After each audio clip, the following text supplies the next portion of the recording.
Yeah, you read the title. What the hell is going on with Tears of the Kingdom's marketing? Now, I'm sure the game's gonna be good, because the Zelda team rarely disappoints, but the marketing is leaving me a little worried. I'm now gonna throw some facts in your face. The last time we officially heard from this game, as of today, was 2 days ago, where Doug Bowser defended the new price tag of $70. Of course he would say that, but that's the last time we officially heard of this game, outside of recycled pictures from the same trailer on Twitter. Most of the things we've seen in the trailer so far looks to be things that could have already been a small DLC. New gadget, a sky world, and a new story. And let's not forget that the development of Tears of the Kingdom originally started as several small DLC ideas turned into the sequel. Like, it was all gonna be several DLCs, but they had so many ideas that they just turned it into a sequel. And this is arguably one of, if not the biggest sequel Nintendo will ever push out, and the marketing is also the worst of any Nintendo title ever. The game is out in less than 2 months. At this point in time, before Breath of the Wild, we had 3 whole days of constant gameplay footage from E3, a badass story trailer, and probably the best trailer Nintendo's ever done in the January presentation, and several interviews and info drops leading up to the release in March.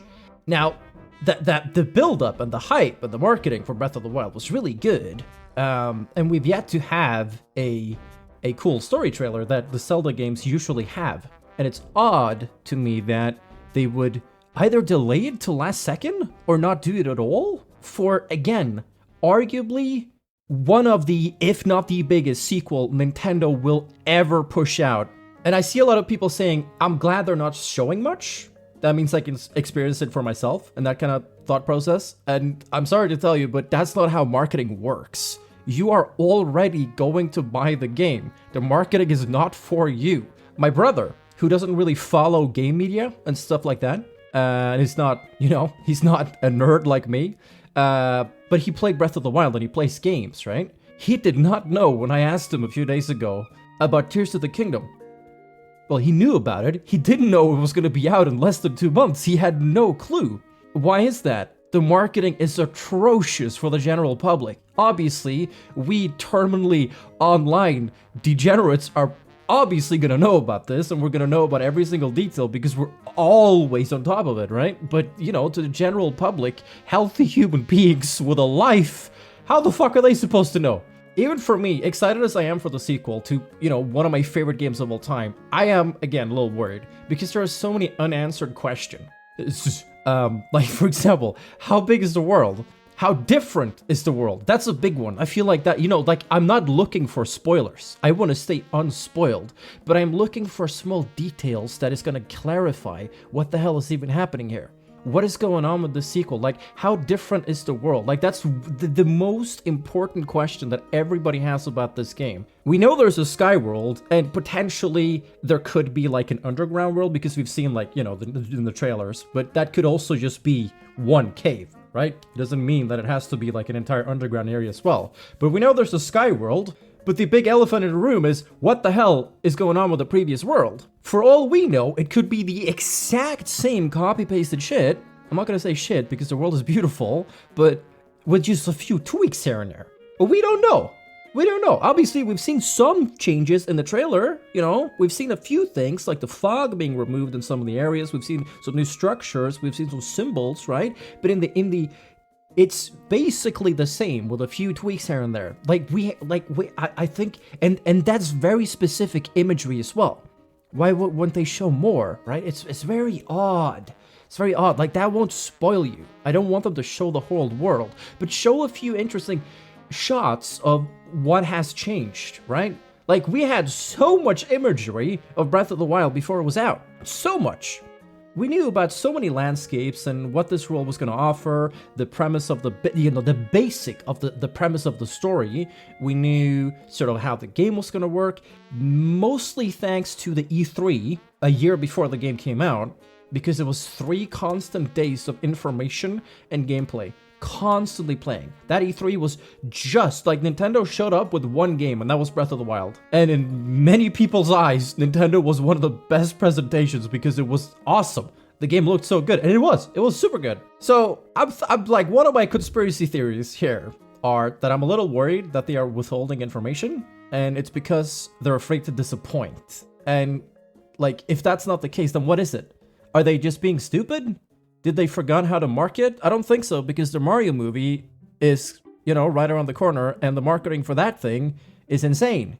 Like, what's the reason behind this? Because Nintendo has never done anything like this ever. Regardless if you want to know more or not, Nintendo has never done this. There's never been a single Zelda game that doesn't have an epic, like Twilight Princess, Wind Waker, Skyward Sword. All these games had an amazing, let's not forget the coolest trailer, arguably, that Nintendo ever made, the Zelda presentation, or the Nintendo Switch presentation trailer, the Zelda trailer. That is one of the coolest trailers ever. And so far, all we've seen for Breath of the Wild, what we've seen is like Ganondorf and stuff. And sure, and then we've seen him do some Blood Moon shit. He's resurrecting, you know, all the enemies in the world. Cool. We've already done that for the entire, you know, last game. Cool. There's some new structures. Cool. There's a new gadget. Cool. All of that shit could have been a DLC. So yeah, you get my thought process here. Again, like, it's I keep repeating myself, but I need to get this point across. This is arguably one of, if not the biggest sequel Nintendo will ever make. Breath of the Wild hit mainstream like wildfire. It spawned like hundreds of Breath of the Wild clones, inspired like Ubisoft, like Immortal Phoenix Rising, heavily inspired Genshin Impact, and so many other games. It is one of the most recognizable games in so many ways, but Nintendo doesn't even, like, what is happening? What is that? What is going on? I'm so confused. I'm losing my mind. It's like the impact of Breath of the Wild in the gaming industry is so massive. And with the sequel less than 2 months away from release, why have we barely seen anything noteworthy at all? It's so confusing. Come on, like, show it. Show me some shit. If Tears of the Kingdom gets a Nintendo Direct later this month, or in April, and all of our worries are addressed, you know, about the general specifics of game design and game and whatever, right?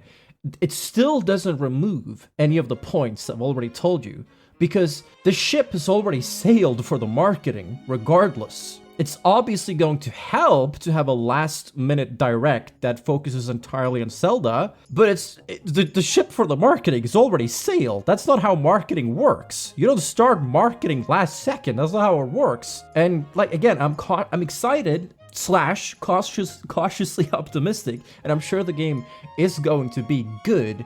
But is it gonna be amazing? You know, like, come on, is it gonna be, like, I'm sure it's gonna be good. We're gonna have a good time. But there's a lot of things here that is just really odd, and it makes a lot of people, and myself especially, raise a few eyebrows. It's really odd, and I wish someone would address why it is the way it is, because none of it really makes any sense. And the last thing I just want to say is that if all of my conspiracy theories turn out to be true, there's a one way.